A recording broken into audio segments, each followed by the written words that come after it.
Comme saint François allait une fois de Pérouse à Sainte-Marie-des-Anges avec frère Léon au temps d'hiver et que le froid très vif le faisait beaucoup souffrir,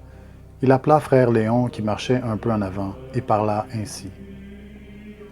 Ô frère Léon, alors même que les frères mineurs donneraient en tout pays un grand exemple de sainteté et de bonne édification, néanmoins écris et note avec soin que là n'est point la joie parfaite. Et saint François, allant plus loin, l'appela une seconde fois. Ô frère Léon, quand même le frère mineur ferait les aveugles voir, redresserait les contrefaits, chasserait les démons, rendrait l'ouïe aux sourds, le marché aux boiteux, la parole aux muets, et ce qui est le plus grand miracle, ressusciterait des morts de 4 jours, écrit qu'en cela n'est point la joie parfaite.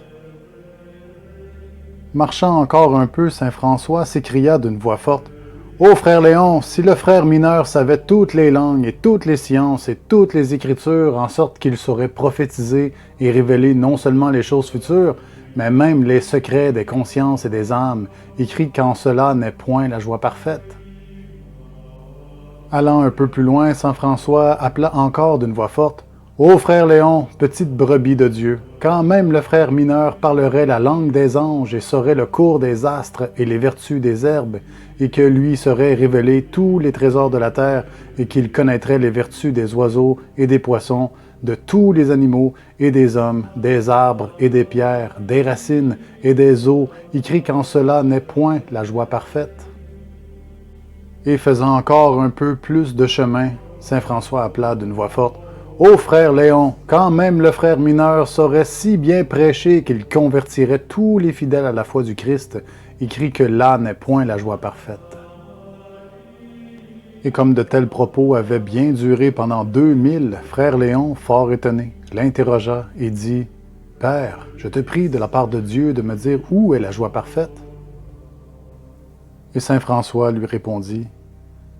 Quand nous arriverons à Sainte-Marie-des-Anges, ainsi trempés par la pluie et glacés par le froid, souillés de boue et tourmentés par la faim, et que nous frapperons à la porte du couvent, et que le portier viendra en colère et dira, « Qui êtes-vous »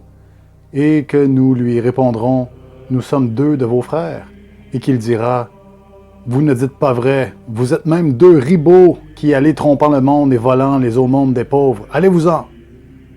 Et quand il ne nous ouvrira pas et qu'il nous fera rester dehors dans la neige et la pluie, avec le froid et la faim, jusqu'à la nuit, alors si nous supportons avec patience, sans trouble et sans murmurer contre lui, tant d'injures et tant de cruauté et tant de rebuffades, et si nous pensons avec humilité et charité que ce portier nous connaît véritablement et que Dieu le fait parler contre nous, ô frère Léon, écrit que là est la joie parfaite.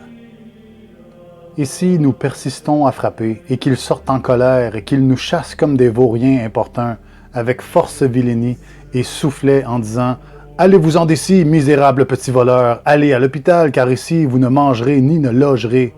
Si nous supportons tout cela avec patience, avec allégresse, dans un bon esprit de charité, ô frère Léon, écrit que là est la joie parfaite. Et si nous, contraints pourtant par la faim et par le froid et par la nuit, nous frappons encore et appelons et le supplions pour l'amour de Dieu, avec de grands gémissements, de nous ouvrir et de nous faire cependant entrer, et qu'ils disent, plus irrités encore, « Ceux-ci sont des vauriens importuns, je vais les payer comme ils le méritent. » Et il sort avec un bâton noueux, et qu'ils nous saisissent par le capuchon, et nous jette à terre, et nous roule dans la neige, et nous frappe de tous les nœuds de ce bâton, si tout cela, nous le supportons patiemment, et avec allégresse, en pensant aux souffrances du Christ béni que nous devons supporter pour son amour, ô frère Léon, écrit qu'en cela est la joie parfaite. Et enfin, écoute la conclusion, frère Léon. Au-dessus de toutes les grâces et dons de l'Esprit Saint que le Christ accorde à ses amis, il y a celui de se vaincre soi-même, et de supporter volontiers pour l'amour du Christ les peines, les injures, les opprobres et les incommodités. Car de tous les autres dons de Dieu, nous ne pouvons nous glorifier puisqu'ils ne viennent pas de nous, mais de Dieu, selon que dit l'apôtre, « Qu'as-tu que tu ne l'aies reçu de Dieu? »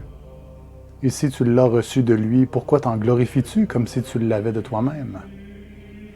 Mais dans la croix de la tribulation et de l'affliction, nous pouvons nous glorifier parce que cela est à nous. C'est pourquoi l'apôtre dit « Je ne veux point me glorifier si ce n'est dans la croix de notre Seigneur Jésus-Christ, à qui soit toujours honneur et gloire dans les siècles des siècles. Amen.